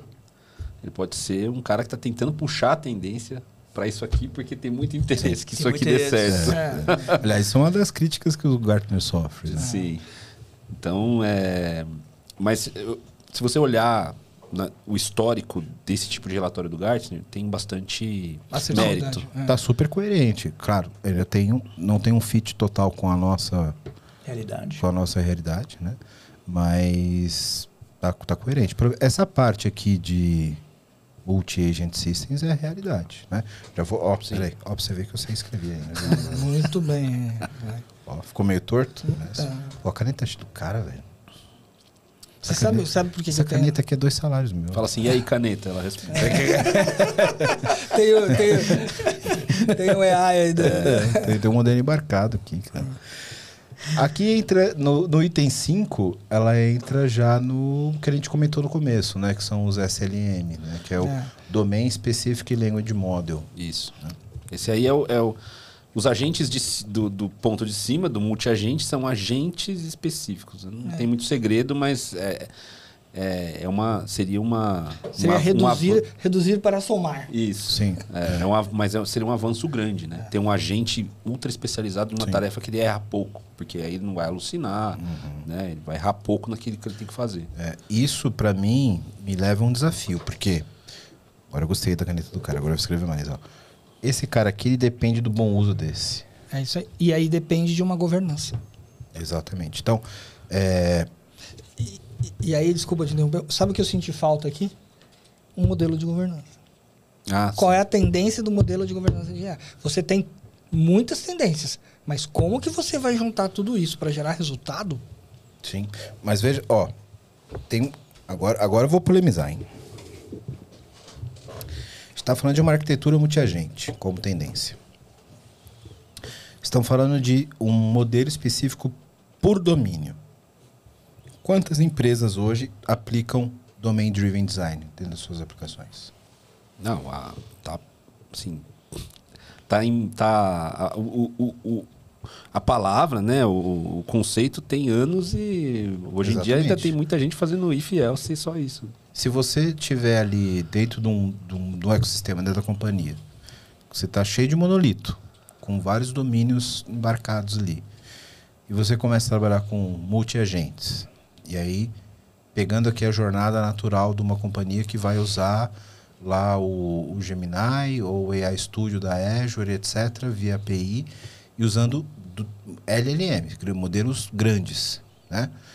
Isso daqui fica insustentável com o tempo. A tendência natural é o cara começar a reduzir o tamanho dos modelos, para reduzir custos, seja na nuvem, ou para ele repatriar isso dentro da própria infraestrutura dele. E para o resultado ser melhor. Para o resultado ser menor. Se no modelo transacional das aplicações dele, ele ainda não consegue separar quais são os domínios dentro da própria companhia, como é que ele vai treinar um modelo específico, cara? Por isso que ele está falando de arquitetura. Cara, veja que existe uma lógica. Ele está falando de arquitetura. Ele começa com os 3 primeiros pontos na arquitetura. Sim, sim. Aí agora ele está indo para a que- especificidade para você Concordo. entender que tem uma lógica. Primeiro você precisa montar a sua arquitetura para você ir para um Concordo. modelo de... Mas os 3 itens que ele tem aqui de arquitetura são itens relacionados a IA. Esse cara específico aqui, ele depende de uma boa arquitetura de domínios, depende de uma boa arquitetura corporativa que não estão aqui. Governança de dados, gestão Isso. de dados. Mas aí você parte do pressuposto que é o seguinte, lá atrás... Isso o já da- tinha que estar resolvido. Já tinha resolvido. O Gartner considera que isso já Já está existe. resolvido. O Data Driven. Exatamente. Isso foi de 2016. É. Data Driven Exatamente. é 2016. Cara, e nós estamos em 2026 e... Por isso que a gente fala, esse relatório é espetacular. Mas depende do contexto. Aonde você Exatamente. tá. Exatamente. Porque faz todo sentido a evolução, né? Beleza, comecei a trabalhar com agentes específicos. Eu não preciso carregar vários Titanics para fazer a mesma coisa. Eu vou enxugar meu modelo para aquele propósito específico, vou reduzir custo, vou treinar ele melhor, né? Faz todo sentido.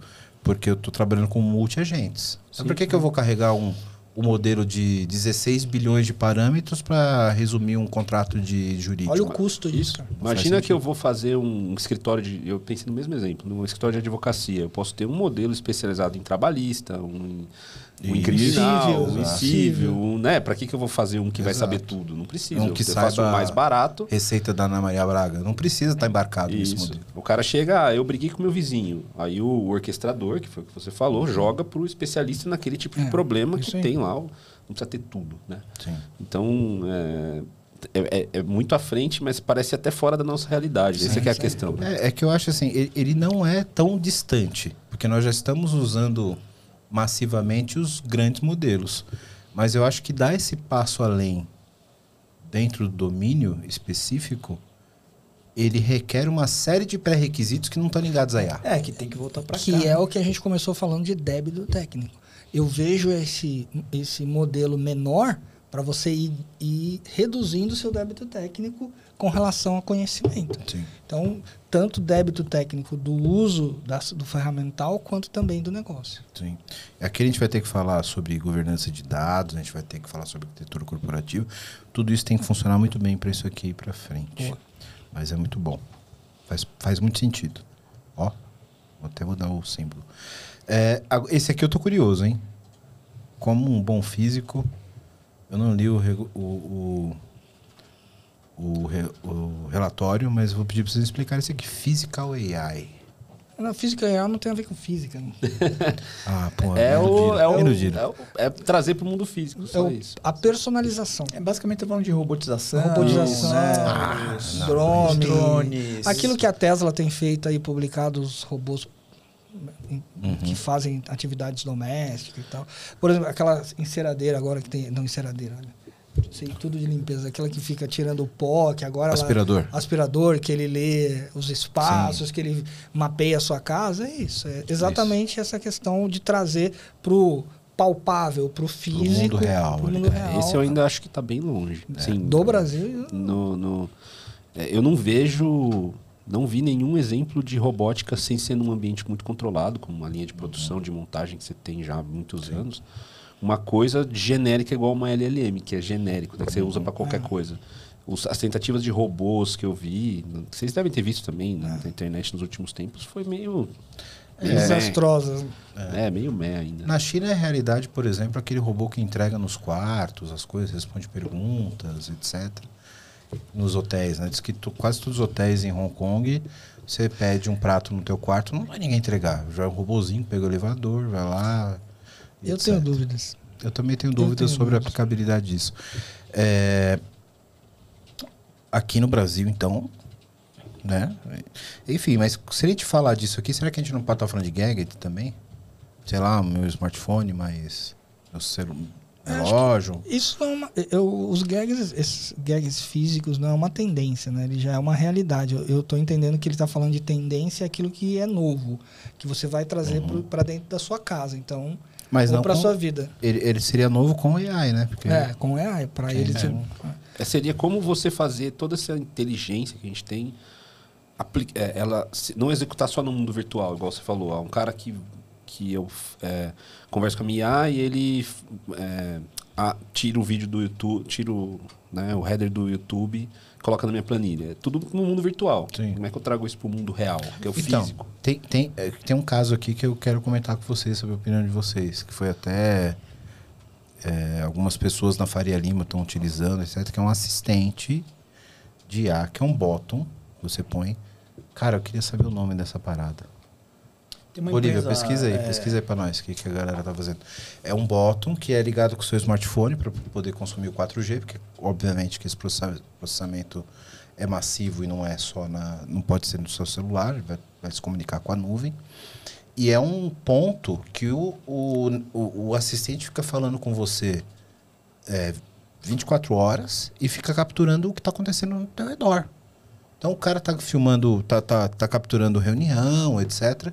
E o assistente fica falando, pô, não, pergunta isso. Ou não, tem determinada coisa e tal. E que fica gerando resumo de reunião, dando insight pro cara. E a galera tá ficando puta com isso, cara. O cara entra na reunião. Qual que é o nome? Ele cita como IoT, Internet das Coisas, Smart Buttons. É que tem um que a galera tá usando que vai tipo colado aqui no celular assim e é um ponto. E que vai se comunicando. Deve ser o Copilot. Cara, fazendo resumo de reunião e recomendando perguntas. Só que na vida real. Então, tipo, o cara falou, pô, Ron, você marcou o episódio lá e tal.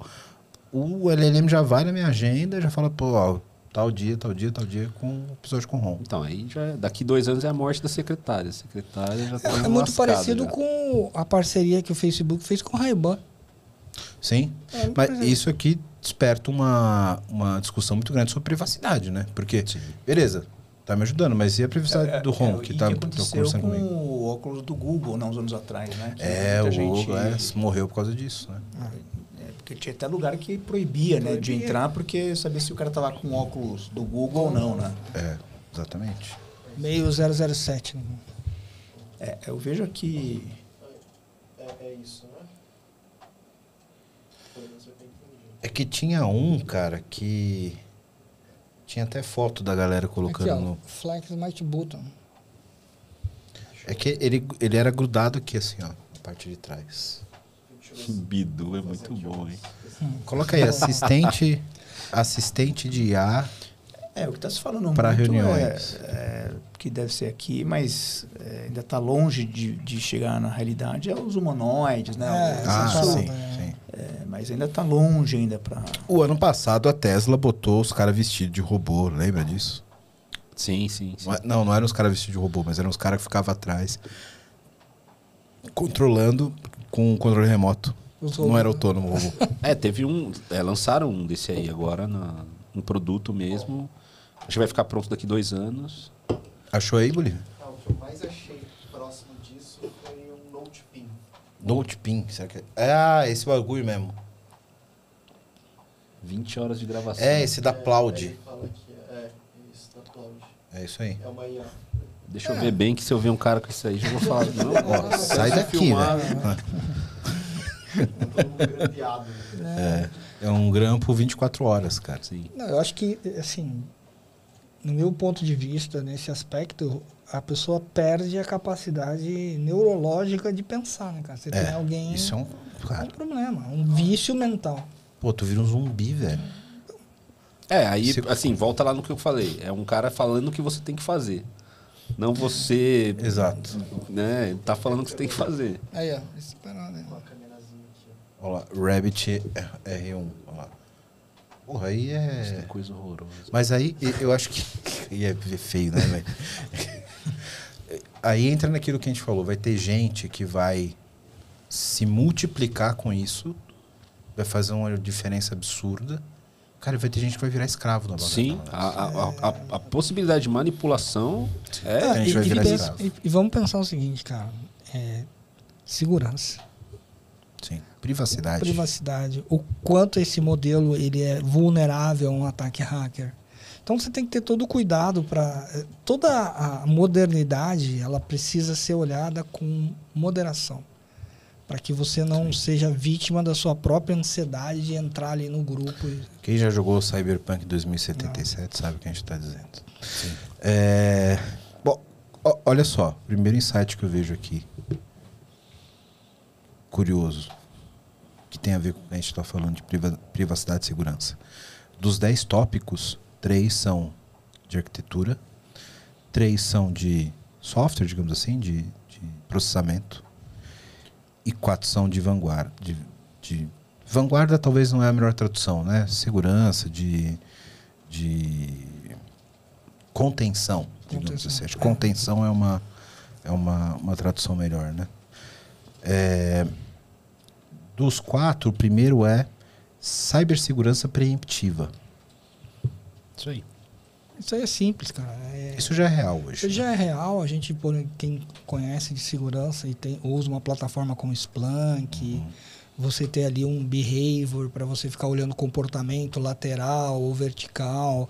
Eu acho que isso vai se aprimorar. A tendência é você aprimorar cada vez mais essa sua capacidade de prever um ataque. Ou mesmo de você já estar contaminado e evitar a lateralização desse ataque para realmente ele se materializar. Eu achei bem interessante essa parte, mas como tanto quanto o multi-agente, eu acho que a gente já está bem avançado aqui no Brasil. Hoje tem empresas espetaculares no Brasil de segurança da informação. Quiser falar um pouquinho, Marcão, que você tá no mercado aí que segurança assim, já tem como o Alex falou, já tem muita... Alex, eu sou horrível para nome. Eu também. A gente tem muita coisa já. A gente, na minha empresa, a gente usa alguns softwares já. A gente usa o antigo Stealthwatch da Cisco, que é um monitor de comportamento da rede. Então, ele já te dá um monte de métrica, um monte de coisa. E a gente coloca o SOC para olhar essas coisas. Tem o Cience, que também já fazem muita triagem de coisa. Também já tem muita coisa pronta. Nesse caso, eu vejo uma outra possibilidade que seria você usar os sistemas multi-agente para ainda ser mais incisivo nesse tipo de coisa, né? Ampliar a camada que você... ampliar. Os softwares hoje eles já são muito bons, já usam heurística, já usam um monte de sistemas de machine learning para saber o que está acontecendo. E agora podem se aproveitar também dos pontos anteriores que a gente viu. Sim. Mas eu acho que a gente vai já tá chegar a bem isso avançado. no item 9 aqui, que eu não vou dar spoiler, mas que faz muito sentido como um global aqui para isso, né? Quando a gente fala de digital provenance, traduz aí. Digital... Proveniência. É você ter uma... Provenance. Nossa, esse eu não lembro. Deixa eu ver no meu GPT. O digital Pergunta aí provenance é para você ter uma capacidade digital de você prover essa visão de quanto você está vulnerável ou não, entendeu? É você ter essa visão, eu estou tão exposto que eu vou prover essa questão de como que está o meu mundo digital. Como que eu estou exposto com produtos, com rede, com uma série de coisas digitais. Então, é bem amplo esse conceito. Quase filosófico. Isso. É meio isso. Também é provar a origem, se a coisa é gerada por IA ou não. Autenticidade. Então, se você está exposto a coisas que são falsas, então ver se está... Eu vou dar um exemplo disso na vida real. A gente tem uma empresa muito boa e ela faz o monitoramento da nossa marca.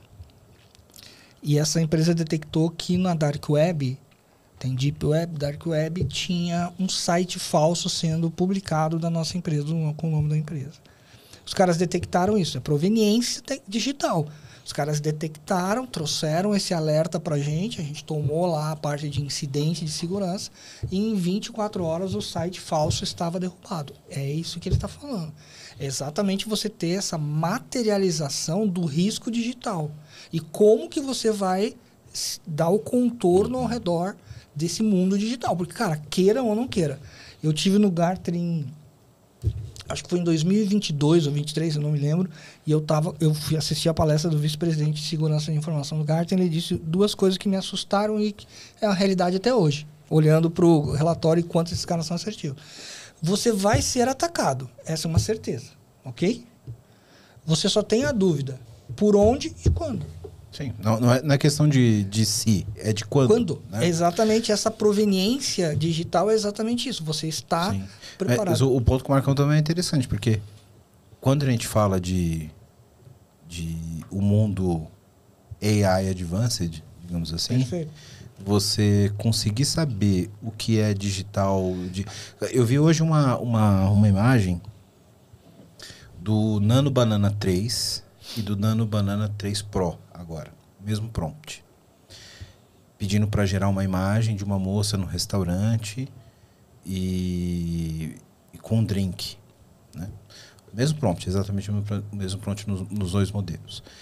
E o primeiro, que era do Nano Banana anterior, ele gerava uma imagem aos nossos olhos perfeita, uma foto perfeita, mas que você pegava ali algumas inferências que era IA. Então, geralmente, a IA gera o fundo borrado, né? Ele deixa desfocado o fundo, etc. Algumas incongruências ali. E o Pro, cara, o Pro, ele não é detectado por detecção de imagem para IA. Claro, tem um conselho agora que eles colocam uma tag e tal. Que você consegue uma marca d'água. Uma marca d'água invisível que você sabe que foi gerado por IA. Mas se você pegar e der um print e colocar no modelo de detecção de imagens, ele não consegue entender. É tão perfeito. Agora, você imagina isso para uma empresa de seguro. O cara te manda foto do carro batido. Essa proveniência digital, dando um exemplo da vida real, Marcos, acho que o Marcos também entrou, é a Cloudflare. A Cloudflare valida hoje se você é um usuário ou não autenticado. Tanto é que a Cloudflare teve um problema semana passada, parou todo mundo, porque era uma validação, era uma confidência do mundo digital, uma validação. Acho que é nessa linha. Então, mas aí estamos falando de uma tendência, mas que de fato já está bem próximo da nossa realidade. Mas eu entendo que o Marcos falou e eu concordo com ele, e isso vai aumentar com o exemplo que foi dado da questão da inteligência artificial. Por exemplo, eu sofri um golpe no Itaú em que o cara usou uma foto minha para fazer uma identificação no Face ID. Sim, hoje já existe. Agora, isso foi uma foto. Imagina o cara gerar uma imagem e usar isso para tomar um empréstimo, financiar um carro, abrir uma conta bancária. Então, eu acho que aqui está mais ligado à inteligência artificial. Esse proveniência aqui, acho que a gente pode traduzir melhor como... Proveniência. proveniência, origem. Origem. Né? Origem. É a proveniência, a origem da onde está vindo. Isso, exatamente. E aí faz muito sentido.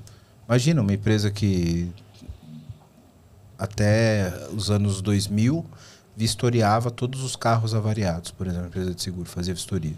Isso passou a ser digital. O cara tira a foto, a inteligência artificial analisa a foto e manda para ser digitalizada. Sim, e aí paga o sinistro. Aí agora eu posso tirar uma foto do meu carro e falar pro Nando Banana. Se eu tivesse uma colisão de frente com um caminhão ou um ônibus na avenida tal, como seria o resultado da batida no meu carro? Uma foto perfeita. Cara, mas eu acredito que a foto perfeita ela vai perder... por exemplo, ele pode gerar, mas vamos pensar o seguinte, o cenário da onde foi a batida. Os detalhes da onde foi a batida, talvez uma outra inteligência artificial. Por exemplo, na batida você vai ter que dar um endereço. Ó, a batida foi na rua Alameda Santos com a Bela Sintra. Ali tem detalhes. Não, mas eu posso falar que eu levei para minha casa. Que você criou um problema que você não tinha antes. Antes a foto seria uma coisa confiável, porque quem vai conseguir gerar uma foto falsa? Só um cara muito, muito profissional. Agora qualquer um no celular... Eu posso falar, eu bati o meu carro, levei para casa, e aí eu no meu prompt eu dou a foto da garagem e falo, ó, como que seria o meu carro batido nessa garagem? Eu acho que isso é uma visão que eles estão dando com essa proveniência exatamente. Acho que o ano que vem vai ser bem legal a gente ver isso aí na eleição. É verdade, cara. É verdade. Então, esse aqui, check. Esse aqui eu acredito que vai ser um problema.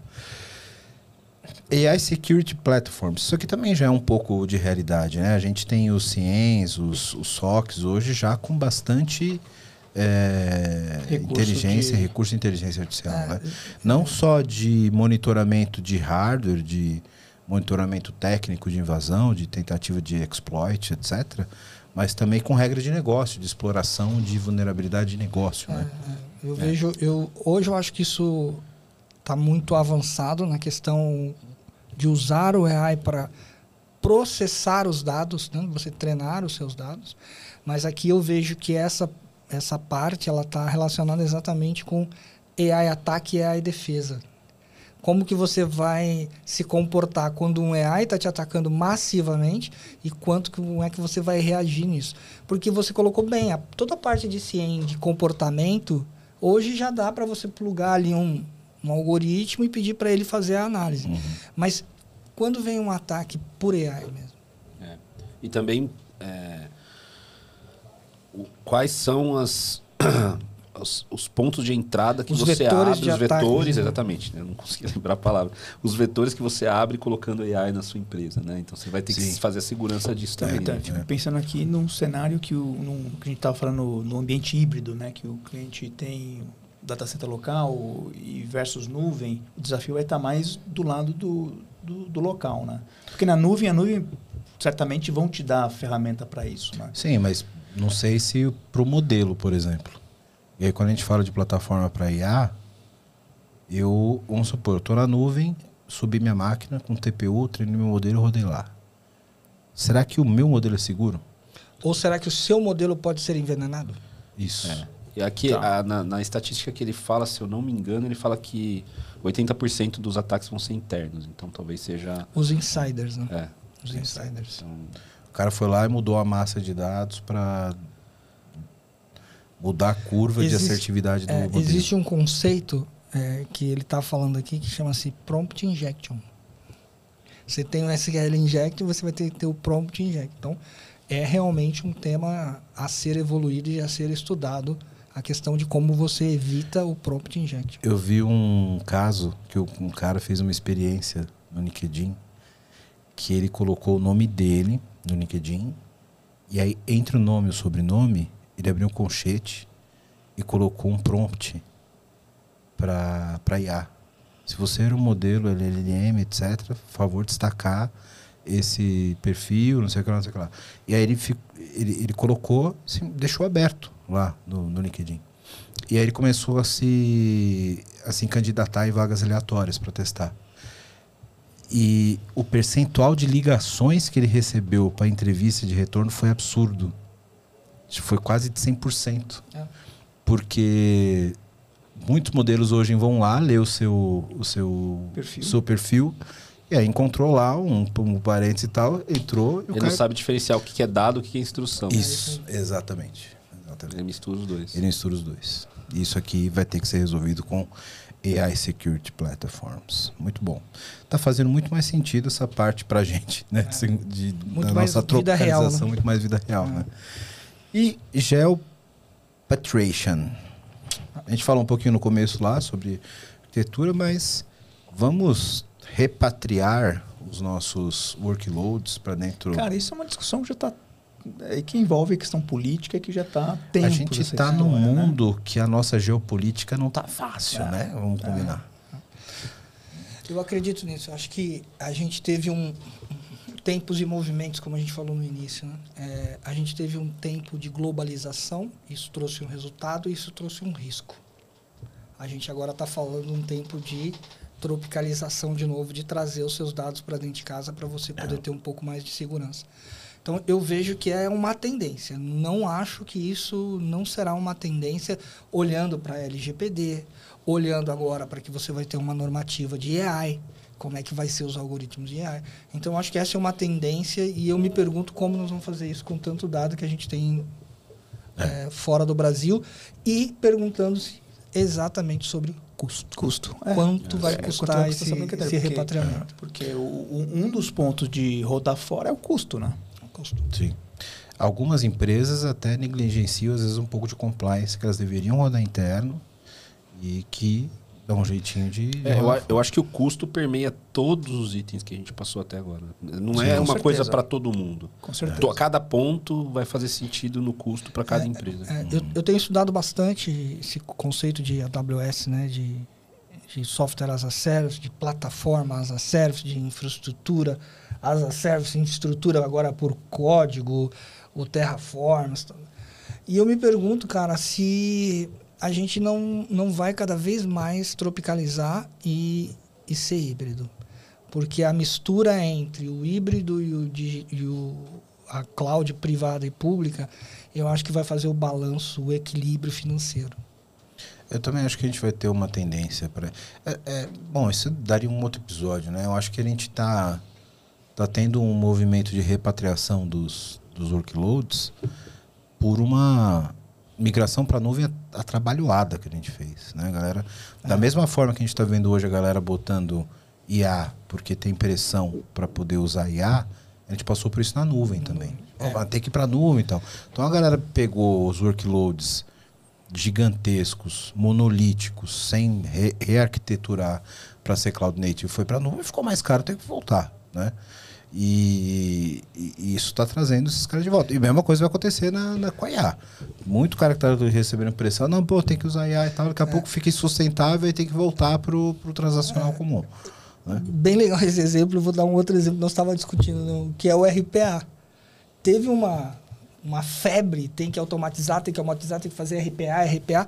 Cara, quando você for olhar na linha do custo, o RPA estava mais caro que a operação. Exato. Quantos RPAs foram feitos em vez de fazer uma API para disponibilizar o dado para quem pudesse usar? Se era muito mais fácil desenvolver uma API e o cara está pagando plataforma de RPA até hoje. E quantos processos foram automatizados errado? Sim. O processo era errado na origem e subiu para automatização errado. Aí você fala assim, mas peraí, cara, por que não está funcionando? Não está funcionando, está errado. Então, assim, se o processo... E aí, agora falando sobre essa questão da nuvem, da georrepatriação, eu acho que é exatamente o que você falou. Todo modismo, ele carrega com ele uma precipitação e não uma organização. Então, a gente está vendo o modismo do AI, agora a gente está vendo a bolha, a gente está vendo um monte de empresa que investiu uma caralhada de dinheiro e o resultado não está vindo. E eu acho que isso aqui é um pouco do relatório, assim, como é que vai olhar para o futuro, como é que a gente vai estabilizar isso. Eu acho que o relatório, eu não li o relatório, deveria ter feito, mas eu acho que aqui também tem um pouco da questão geopolítica, né? Sim. De você trazer isso para dentro das suas regras, do seu país, do seu habitat natural, né? Eu acho que isso vai ser, infelizmente, vai ser cada vez mais comum no nosso mundo geopolítico. Se você imagina nessa guerra tarifária, nessa situação que a gente teve, claro que isso é muito, muito difícil de acontecer, um cenário apocalíptico, mas o Trump fala, olha, o Brasil não vai ter mais acesso nos dados nem da Amazon, nem da Microsoft. Ou que ele tarife em 50%. O quanto de empresa ia quebrar com 50% mais de custo de nuvem? Não ia conseguir nem... E isso não seria nem um pouco imaginável há 5 anos atrás, cara. Mas a gente tá num mundo muito louco. Que, porra, isso acontecer amanhã, eu não duvido. Então, quem que vai querer pagar o risco? Quem que vai querer pagar para ver? Né? Então, acho que isso faz muito sentido e vai dar dor de cabeça para muita gente, viu? Legal. Divertidíssimo. Cara, do meio pro fim começou a fazer mais sentido o relatório. Eu acho que a gente passou por todos e acho que a discussão trouxe muito aprendizado para todo mundo com relação de tendência e realidade. Exatamente. Foi uma boa reflexão, Foi uma né? boa reflexão. Sim. Eu fiz até porque eu gostava muito dos relatórios do Gartner na época que eu estava... quando estava tendo a transformação digital mesmo, né? Jornada para nuvem, igual você falou. E eles acertaram um monte, assim. Migração para cloud, Big Data, Analytics. Aí teve alguns que eles erraram. Então, eles erraram 3D Printing. Então, que ia explodir 3D Printing, ia ser para tudo. Ia fazer casa em 3D Printing, não sei o que. Aí, por enquanto, nada. E... Erraram no GPT. O GPT nunca apareceu nas pesquisas do Gartner. Verdade, né? Nunca apareceu. E É que eles procuram tendência, eles não são Nostradamus. Ninguém esperava chegar ao GPT, né? Quando aconteceu. A inteligência generativa ela já era uma realidade acadêmica, mas ninguém esperava que ela fosse chegar assim do nada. Vocês vão se lembrar, quando surgiu o GPT, a gente estava vivendo um surto coletivo chamado metaverso. Sim. Verdade. Estamos no meio do hype do metaverso. Que foi a primeira inteligência artificial. Que a ideia era ter um mundo virtual. Meio burra ainda, né? Mas o primeiro GPT foi 2023, 22? 22. Final de 22 para começo de 23. Cara, assim, a evolução foi absurda. Sim, exato. Absurda. Eles tiveram o breakthrough lá em 2022 e 2023. 2 anos o negócio já está dominando tudo já. 22, né? Foi 22, isso mesmo. 22. 2022 a gente tava falando de metaverso ainda. Isso. O nome do dono do Facebook? Zuckerberg. O Zuckerberg. Tocou até o nome da empresa. Meta, é verdade. Achou que isso ia ser o hype. Passou um trem chamado GPT, atropelou, ele não sabe a direção que ele estava indo até agora. Meus amigos, muito obrigado pela participação de vocês. Acho que a gente conseguiu cobrir aqui uma parte muito legal. Vamos ver. E vocês estão intimados, não estão nem convidados, estão intimados para no final do ano que vem a gente revisar isso aqui. Boa, vamos olhar isso. Para ver o que aconteceu ou não, né? Então, ano que vem a gente vai comentar o próximo relatório e vamos olhar o Vou que guardar, foi hein? feito. Vou guardar nos meus arquivos. Isso. Aí você vai chegar com o pergaminho meio amarelo, que fica amarelo em um ano? Acho que não. Não, né? imagina. Só você botar os grilos na gaveta. Marcão, obrigado pela sua presença. Valeu, eu agradeço. Obrigado. Alex, obrigado, cara. Prazer estar aqui com vocês de novo. Precisando, estamos aí. Pô, e obrigado pelo presente vintage. Não, então. A gente tem que misturar a modernidade do Marcão com a vintage de um cara de 56 anos. Obrigado por ter vindo, cara. Prazer é todo meu, gente. Ron, obrigado novamente, meu parceiro. Valeu, obrigado a você. Obrigado por vocês terem vindo aqui. Acho que foi ótimo esse bate-papo. Muito gostoso. E assim, cara, legal trazer esses insights aqui, porque, cara, estamos no meio de um furacão, né? Então é legal olhar o que faz sentido, olhar que, puta, isso aqui acho que ainda está longe da nossa realidade. Sim. E também, obviamente, trocar experiências com vocês, que vocês têm visto até no dia a dia de vocês também, né? Sim. Eu acho que o mais legal de... Você é filósofo agora. O mais legal de você discutir o futuro... Não, o mais legal de você olhar para o futuro é discutir o presente. Tentei terminar com uma frase de efeito. Consegui? Conseguiu. Então, muito obrigado. E você que acompanhou a gente até agora, muito obrigado pela audiência de vocês. E se você gostou do episódio, se você entende que pode colaborar mais com o PPT no Compila, você pode ser membro do nosso canal. vai lá do lado do botão de se inscrever, que você já vai estar inscrito, e tem a opção Seja Membro. Sendo membro, você vai contribuir com um valor mensal para o PPT Não Compila, para a gente continuar produzindo esse trabalho de graça para você. Você pode se divertir, rir e se informar com o PPT Não Compila. Principalmente, né? Principalmente. Então, se você não pode contribuir dessa forma, você já ajuda demais distribuindo o nosso episódio, mandando no grupo no WhatsApp, no Telegram, no Teams da empresa, ajudando a nossa comunidade a crescer.